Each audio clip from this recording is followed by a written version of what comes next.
Ladies and gentlemen, I hope you've all found a seat.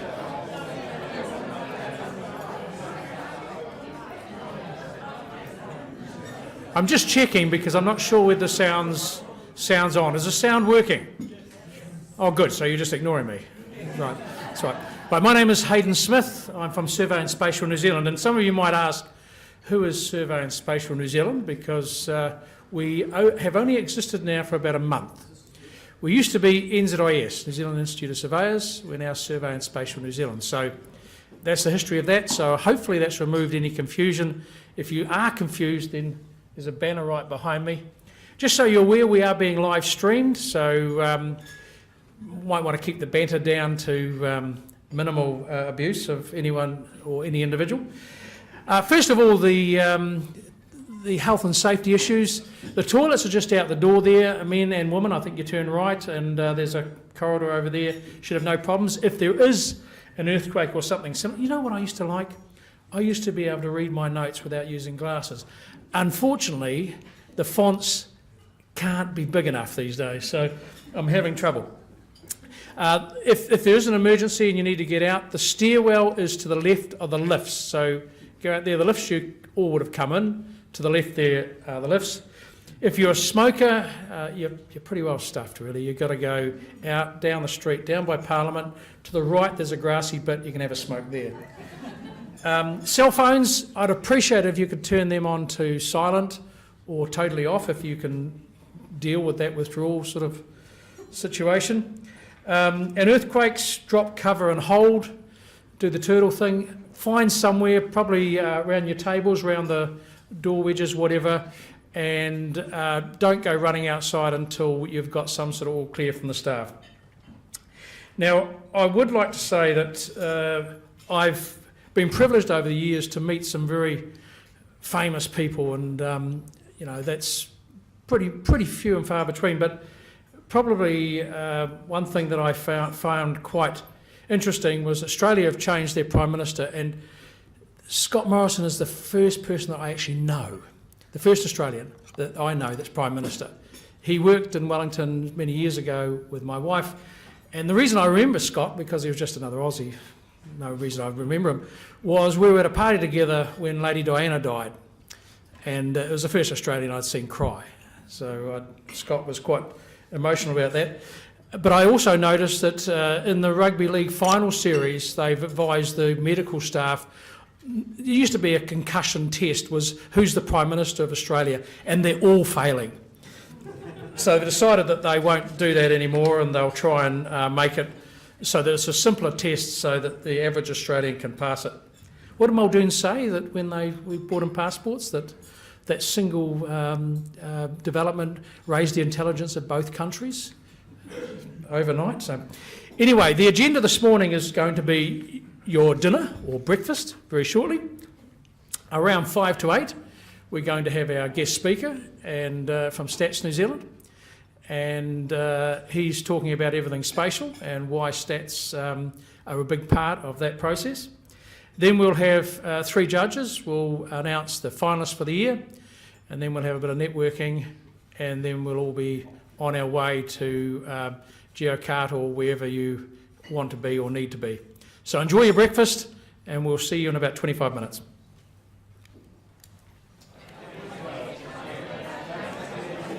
Okay, everybody, your 2 minutes is up.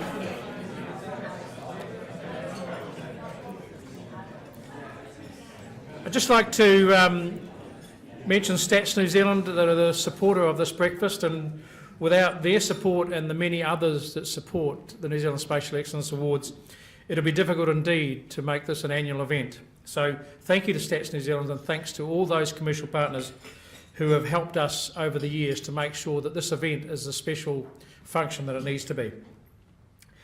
We're now going to have our guest speaker, and Blair Cardno is the General Manager, Data Management and Operations at Stats New Zealand. His role covers operational data governance and governance of statistical systems and registers. Blair is passionate about enabling the business of statistics and data, including spatial data, for the benefit of the wider data ecosystem. He has held a range of leadership roles across Stats New Zealand since 2005, leading multiple successful initiatives to improve stats, New Zealand's ability to unleash data. Prior to joining StatsNZ in 1999 as an analyst, he worked for Environment Canterbury. Blair has a Bachelor of Science in Geography. He is also a proud Cantabrian, and I was talking before about his ability to do the BMX stuff, well, on the bike, and we were comparing injuries. We were just trying to work out who got the worst injuries, rugby players or bikers, and I think it's bikers. Right, without further ado, Blair.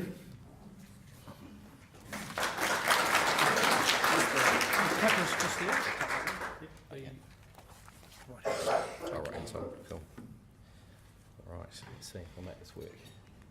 There we go. Good morning, thanks Hayden for that introduction. It makes me sound quite impressive. I'm not sure if that's accurate or not, but anyway. Good morning, so yeah, as Hayden said, my name's Blair Cardno. I'm General Manager Data Management and Operations at StatsNZ. Thanks very much for the opportunity to speak today about the value that we see in spatial information. So I'm going to touch on three things. Firstly, on behalf of StatsNZ, I want to express our extreme pleasure at the opportunity to support the New Zealand Spatial Excellence Awards once again. These awards are really important for showcasing the work and talent of spatial professionals, and that forms a really important part of the wider data system for the benefit of New Zealanders as we see it. So secondly, we see considerable value in the use of spatial information to unleash the power of data to change lives, and that's our vision, that's StatsNZ vision. Spatial information is used to add value in telling stories about New Zealand. That includes things like the environment and the impacts of the Kaikoura earthquake. We also play our part in the development of key spatial data such as geographic boundaries, which many of you will use, and registers, and I'll talk a little bit about that later. And finally, I just want to touch on the State Services Commissioner delegated the role, or designated StatsNZ as a lead agency for government-held data. And that also includes our Chief Executive, Liz McPherson. She was appointed the Government Chief Data Steward, and both of these things have benefit to the wider spatial community. So to start with, I'd really like to thank the organisers of this breakfast event. It's great to see so many people here, and I understand we're being streamed as well. Here to support the New Zealand Spatial Excellence Awards and hear about the entries that made the finals. This is my second year of attendance at these awards, although first time at this breakfast, and certainly the first time speaking. I'm really looking forward to seeing the entries. I'm sure they'll be excellent and innovative from the finalists, and a really good demonstration of the power and value of spatial information. So that segues a little bit into my second point around the value we see in spatial information and the investment that we as StatsNZ make in that spatial information. So I was just, when I was looking at the list of sponsors, I had an observation. One thing that really struck me from this list, you see the StatsNZ logo to one side there, and it's sitting amongst multiple agencies where spatial is their core business. That's everything a lot of these agencies do. And now StatsNZ is not necessarily a name you immediately associate with spatial information or systems, but we do recognise the importance of spatial information being critically important for unleashing the power of data to change lives. Here's an example of what I mean. As part of the 2018 census, we undertook considerable community engagement as part of raising awareness of the then upcoming census. And this is the engagement. So 331 community champions, 500 connections, and various bits of engagement across various groups. So an engagement team covered the country from end to end, organising and working at community events with different cultural and community groups. And one thing that stood out from that engagement was the desire for communities to see themselves in the data and be able to use that information to improve the lives of their community members. Without spatial information, and location's a very good start, clearly, it's impossible. So of course, the 2018 census data does have location information. We made sure of that, as does a lot of our other data as well. So we'll be able to provide data and information on these communities. So the 2018 census data will be released with a new set of geographic boundaries that we released late last year. And what we've done with those boundaries is design them to maximise the amount of data that we can release and better reflect the real world. Here's just an example of that. So this is Palmerston North. On the right-hand side, or left-hand side for you, that's the 2013 mesh block, and that covers a mix of business and residential zones. It's a blunt instrument mesh block. In 2018, the new SA2 boundaries, as they're called, Statistical Area 2, much more reflective of the Palmerston North Business Zone. So that's just an example of the type of thing that we've actually done to make it much more real world. Now these boundaries are available on Data Finder, which is a data service accessed from the StatsNZ website and leverages the coordinates platform like the LINS data service. We've got lots of other information on there too. We're adding it all the time. We even put things like different structures on there, like we did a job around which used hex bins. So that's sitting on there as well if you want to have a look. So at Stats, we also use spatial to increase the value of the stories we tell about people, the economy, and the environment. And here's just some quick examples of that. So this here, if you haven't seen this before, this is NEETS, which is youth not in employment, education, or training, and that's overlaid with areas of deprivation. So the more opaque areas, the greater level of deprivation. So straight away you can see that there's a much higher percentage of youth not in employment, education, or training, in higher areas of deprivation. So it tells a pretty powerful story. This is a simpler map. This is a chalk map around New Zealand's largest exports to the world. Very accessible to people. This one went semi-viral on social media. People picked it up pretty quick because they could understand it immediately. It's a really good way of telling quite a simple story. I did think it was interesting that clothing and apparel was to Antarctica. I thought that was, interesting insight there. And this is an example, I'm not sure if some of you have seen this or not, but we did a little bit of work around the impact of the Kaikoura earthquake on the economy, particularly retail hospitality industries in the northern half of the South Island. And so what you can see, it compares the same period previous year, and you can clearly see that Kaikoura, that yellow means that sales went down, decreased on the previous year, and you can also see Hamner Springs, which was also affected. But then you begin to see a bit of a pop-up in places like Murchison, right in the middle, and then up through the centre. And then when you compare that's the holiday period when everyone goes away on holiday, so people are still getting up to the Sounds, to Nelson, that sort of area, but Kaikoura is being obviously hit because traffic just isn't going that way, but it's increased up through the middle. So we can start to generate this type of information. This is integrating spatial and economic data. And of course, the environmental maps, which some of you may recognise. So as many as you know, Stats actually picked up a New Zealand Spatial Excellence Award 2 years ago for the work on the environmental indicators. Carl Major Hazy got that. Unfortunately, he can't be here today, he's on holiday. So, but we were really delighted about that. So we know that visual maps are useful for telling stories, and they resonate with New Zealanders because they get picked up and shared widely on social media. And this doesn't tend to happen with boring tables of data, although I'm sure there'll be statisticians out there who will disagree. So we've also just started exploring the concept of using grids, outputting with grids. It's early days yet, but we're just heading down that path to see how far we can go there. So happy to chat about that later if anyone's interested. We also see a great deal of value in creating what I kind of call infrastructural spatial data. So that includes the geographic boundaries I've already briefly talked about, as well as a statistical location register. So the work on global geospatial information management in recent years has really confirmed that one of the key challenges for better integration of geospatial and statistical information, it's the basis of sound decision making. And so we built the statistical location register for a few different reasons. We had a changed model for the 2018 census. So instead of people going and knocking door to door, it's mail out. So we need a good address list so we know where to mail things out to. As a source for data linking, so being able to link using a location element. As a source of truth for geospatial referencing. So theoretically, if everyone uses the same thing, it's so much easier to link data. And potential to use as a spine for household statistics. Now we've actually already started doing this with our household economic survey and the increased sample size around the child poverty measurement. So the location register is starting to underpin that. So now being able to deliver all of this value, whether it's maps, telling stories, or registers like this, requires really good data management. So getting data into the right formats and shape and the use of common standards continues to be the key challenge in unleashing value from data for us just as anyone else.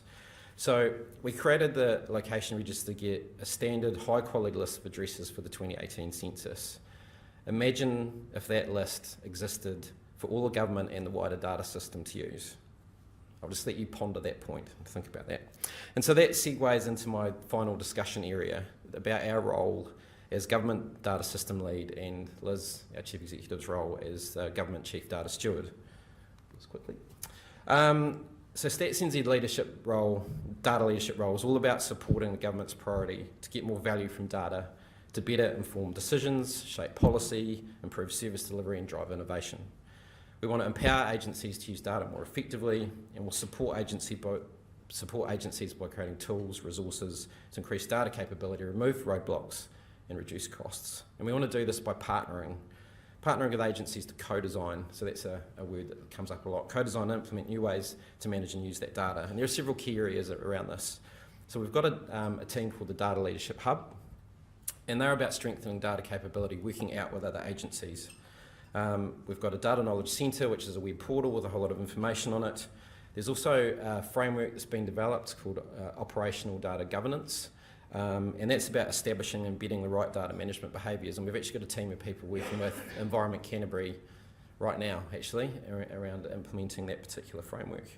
We're also working on data standards. So some of you will have been involved in some of the discussions around location. I know that's still a work in progress, but that's the type of thing we're getting involved with.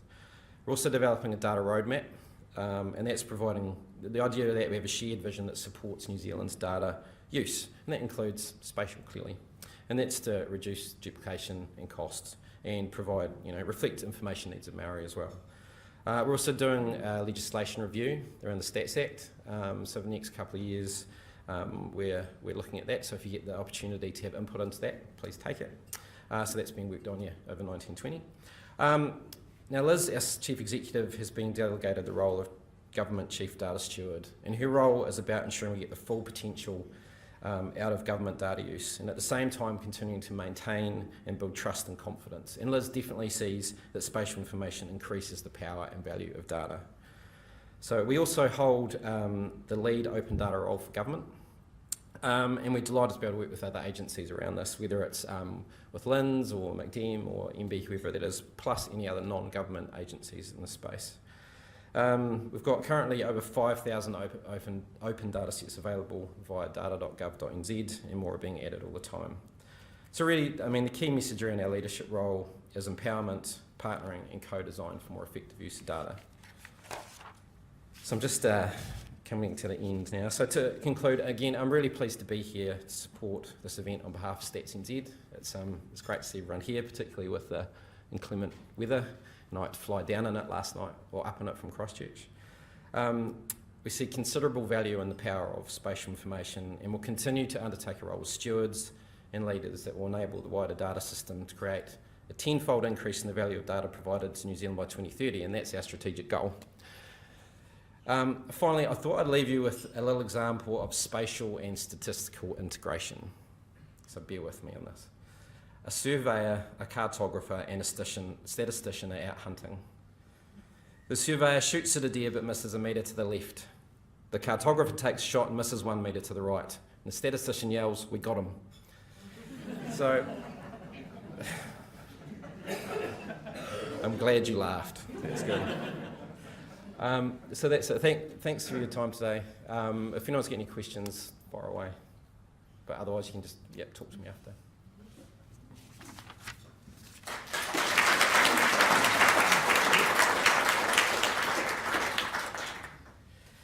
Thanks, Blair. I always wondered how that standard deviation applied. That's right. Look, the one thing I take out of that is that data and its use is about making sound decisions. So you can see why stats are part of this whole process. Thank you very much, Blair. And I must admit, if anyone is an adventure New Zealander flying into Wellington on a good windy day, is better than going to Rainbow's End, so to speak. Although it doesn't always go down that well with some. Right, now we're moving on to the whole judging process, and the reason we're all here, to hear who are the finalists for this year. But before we do that, I would like to really acknowledge and take some time to appreciate the 10 judges who have taken their time to assist with this process, which is pretty gruelling. There's over 50 entries this year, and you can imagine the time that has to be put into that process by the 10 judges that volunteer their time. So I'd like to mention each judge individually so that you're all aware who they are and who is giving their time to NZSEA as required to allow us to function and celebrate the success that is the Spatial Excellence Awards. The judges are John Carter, Marie de Rost, Bonita Gestro, Lauren Cartney, Edwina Mystery, Robert Odenlinsky, Roland Pomari, Kat Sam, Matty Sekula, and Dwayne Wilkins. So thank you very much to all of those 10 judges who have given their time. I would now like to call upon 3 of those judges to come forward and announce the winners. Sorry, not the winners, the finalists. So, hold on. Have I stepped? Like every routine, sometimes you get it slightly wrong. Haven't got that part wrong, but I have jumped past one issue, and it's an update from each of our foundation partners. We have 3 foundation partners. Used to be NZS, now Survey and Spatial New Zealand, LINZ, and SEBA, or Spatial Industry Business Association. So we're just going to have a very brief update from each of those organisations in relation to why they are involved with the Spatial Excellence Awards. So for something completely different, I'm going to represent Survey and Spatial New Zealand. So Survey and Spatial New Zealand acknowledge our heritage, but more importantly, our expanding strengths, hence the reason for the name change. The change of name reflects our vision and relevance for the future, our contribution to the built environment, our cutting-edge use of technology, and overall, Survey and Spatial New Zealand is about professionals leading the evolution towards better communities. And that's the reason why we are underpinning the New Zealand Spatial Excellence Awards.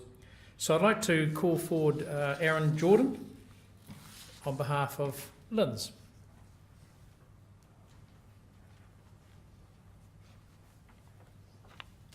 Thanks, Aidan. Good morning, everyone, and greetings to fellow founding partners, SEBA and Survey and Spatial New Zealand, not NZIS.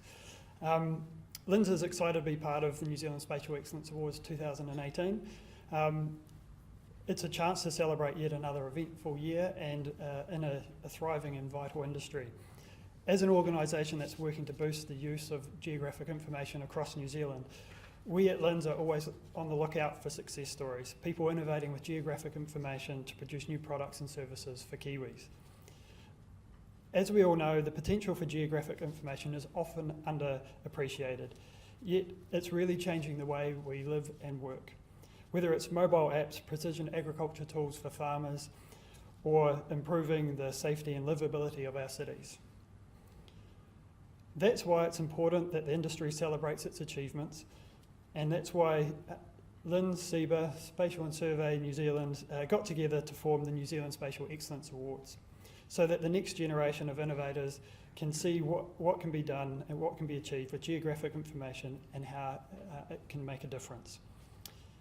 And it's paying off. Record numbers of our award winners go on to collect Asia Pacific and other international awards, proving not only that Kiwis are doing great things with geographic information, but by world standards, we're pretty good at it. The public sector is not often recognised for its ability to innovate. In the past, we've tended to play it safe, sticking to what we know rather than trying new things. Yet, I'm seeing real progress being made as agencies make the effort to team up both with other agencies and with private enterprise to get geographic information working for Kiwis. I'm keen to see that momentum continue. And good luck to this year's finalists, and I look forward to seeing you all again at the finals event in October. Thanks.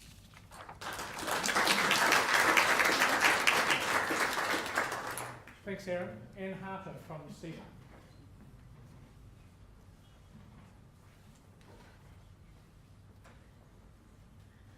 Oh, good morning. So Hayden, are we in our 5th year of NZSEA? Yep. Yeah, so I mean, I think that's a pretty amazing thing. 5 years of these awards. When this first started, we were debating would we need it every second year, but there's been so much demand and we have so many entries every year and we've got such momentum that I think this is going really, really well and actually showing how important these awards are to our industry, and it's also enabled us to form a really tight, solid community and know and connect with all of those people. And this is why SEBA are a foundation partner, because we could see that vision or that 5 years ago alongside the other partners. And our drivers are, we really want to grow spatial. We want the wider community to understand what we all do, so that when our businesses are out there and when often you have a sole person in an agency or a company trying to explain what they do for work and how their insights can grow this, help with the success of your company or agency. All these build those stories and celebrate why and help with the maturity of our whole country. So another action that SEBA are doing around this is we take and we invite winners and finalists to take these stories, because they put so much work into their entries, and take them around the country as part of Tech Week, which brings it out to a wider audience. So I'm just really, really proud to be a foundation partner and to see this grow and to see this community really solidify. So thanks to everyone, especially all those volunteers and the amount of work that they pour into it. And thank you all so much for coming along this morning, because it's amazing to see such a full room at 7 a.m. Thanks.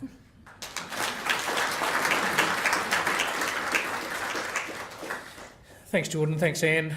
You can see the passion that's behind all this, and now, with my passion, I got ahead of myself, and I'd like to go back to the judges, and I'd like to call upon 3 judges that are here today to announce the finalists. So can I have Benita Gestro, Mallory DeRost and Dwayne Wilkins come forward, please?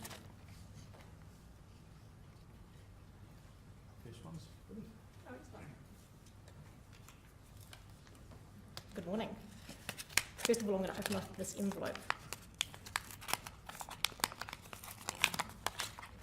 Stuck down very well. So before I do announce our finalists in the 3 categories this morning, I do want to say a big thank you to everyone who's entered. It was very hard to judge, especially the first 2, actually probably all 3 categories. We had some amazing entrants, some really, really amazing stories, good use of geospatial technology to answer and solve lots of inherent problems in both the environment and also to improve business outcomes. So without further ado, our 3 finalists in the first category, the Award for Environment and Sustainability, are Land and Water Science for the high resolution physiographic mapping of the Waituna catchment. Second finalist is Ethos Environmental, Beyond Glenfern Sanctuary. And our third finalist is the University of Canterbury, Envision Scenario Planner. It's excellent, well done everyone.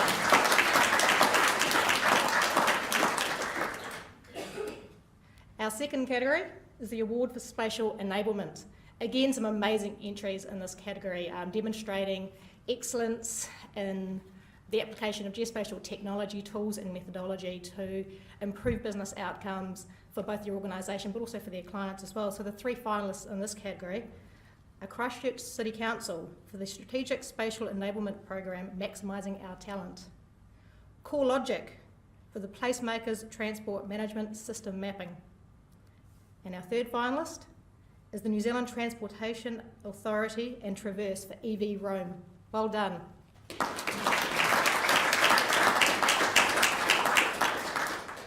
All right, last category is Professional of the Year Award. Again, a very, very hard decision to make to select our 3 finalists, but I'm pleased to announce that our 3 finalists in this category are Elaine McAllister from the Department of Conservation, Kurt Jansen from Orbica, and Rory McPherson from Wellington Water. So well done to all 3.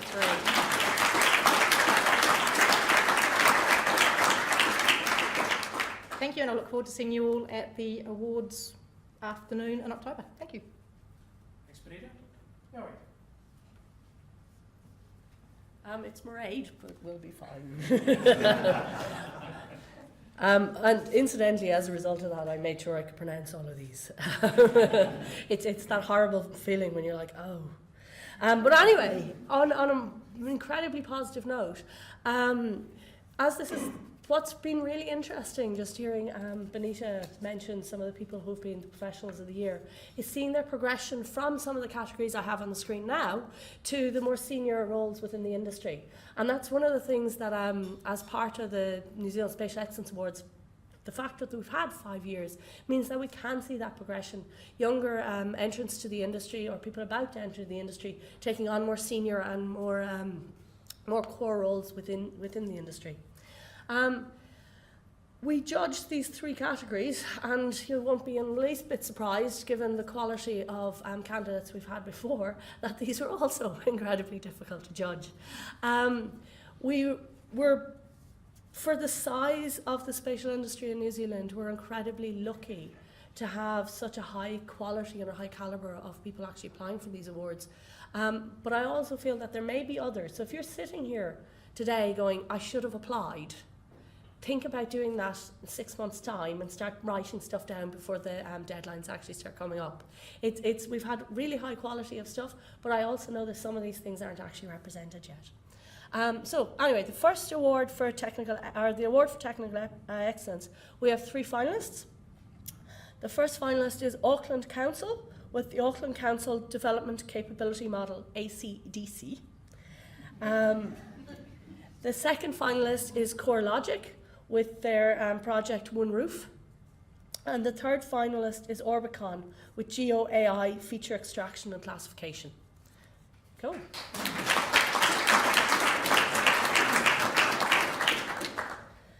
So in the second category for Student of the Year, we have 3 finalists. We have a combined undergraduate and postgraduate category this year. The first finalist is Andrew Douglas Clifford from the University of Canterbury. Just a quick word of warning, while I was the judge on this, I did sit out because I was Andrew's supervisor, so it's all above board. Julian Tom from the University of Otago, and William Jones from the University of Canterbury.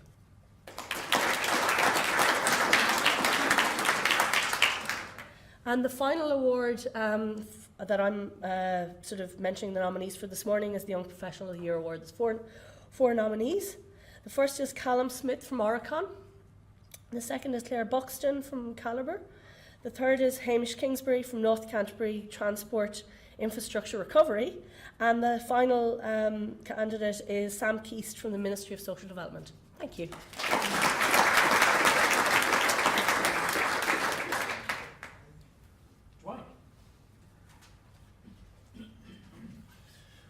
Good morning, everybody. I just wanted to say, being a judge again for second or third year,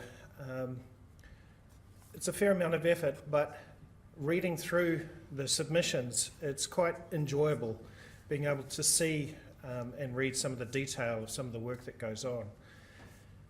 And as my colleagues have said, just want to really reiterate, if you're not in, you can't win. So while the quality is high, there's still room for more submissions. Just in terms of those submissions, one request would be to use bullets wherever you can.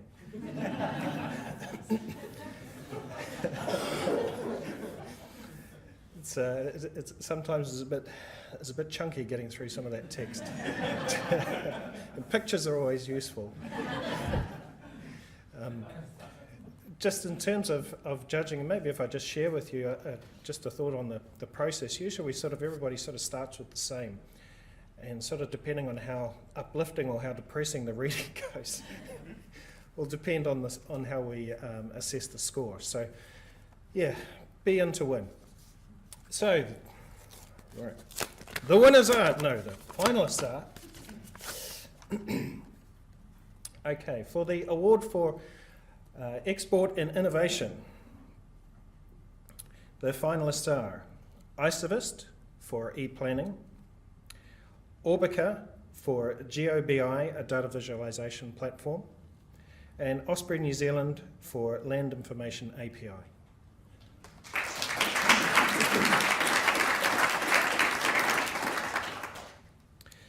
The award for People and Community.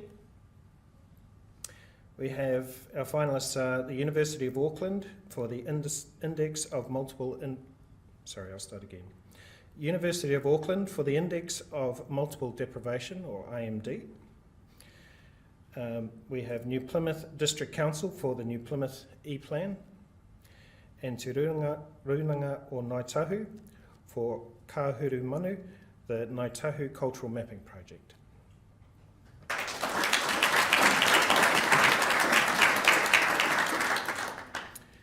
For the Educational Development Award, the finalists are Kevin Shedlock from Whiratea, New Zealand, Robert Odlonsky from University of Otago, and Simon Kingham from University of Canterbury.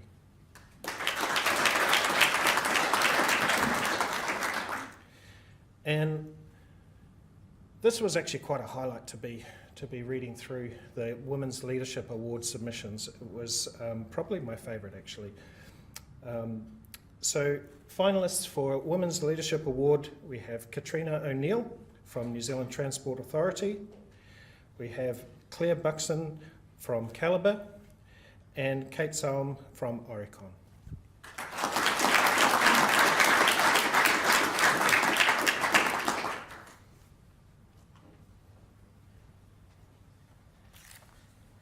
Thanks to all the judges that were involved in this process. As you can see, there's some exciting finalists there, and I'm really looking forward to seeing the finals and the award winners rolled out in October, on 15th of October. The one thing I would like to stress around the format for the final dinner this year, the final awards evening this year, it's not a dinner anymore. It is a celebration of the finalists. And so there's quite a build-up to the final awards presentation. So you'll get to see all the finalists. We'll have their, from 4 o'clock on, there'll be presentations from all the finalists. And then we'll go into the usual presentations with Mark Sainsbury as our MC. So that's a change that you all need to be aware of. Thanks, judges. You can take your seats. Well, just a few things to let you aware of. There are hard copies of the media release in relation to all those finalists. So if you haven't managed to write down the names of those finalists, or you've missed any, they will be at the door. They'll also be on the website, and they'll be online, so you'll be able to pick up all those things. Another thing that we're going to be doing at the final is a People's Choice. And what that'll mean is we're using a computer program called Slido. So when you look at all of these finalists and when they present, then you'll be asked to have your input into what we call the People's Choice Awards as well. So not only will it be a judges' evening, it'll also be the people's evening. So People's Choice, get along. Certainly it's not the same format.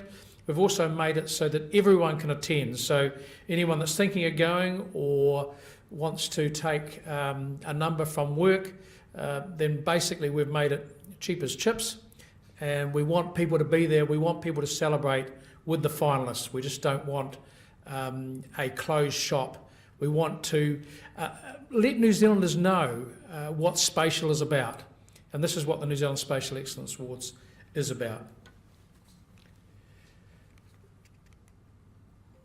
That's about it for the morning. I'd like to thank New Zealand Stats for contributing to this breakfast, the success of this breakfast, and to all the sponsors, the partners that support us going forward, because without them we wouldn't be able to put this on, we wouldn't be able to achieve what we're achieving, and we wouldn't have the systems in place that now allow this to basically flow quite freely and everybody to enjoy what should be the celebration of New Zealand's success on the spatial stage. Thanks very much for coming. See you on October the 15th. Don't forget to grab your media release on the way out. Thank you.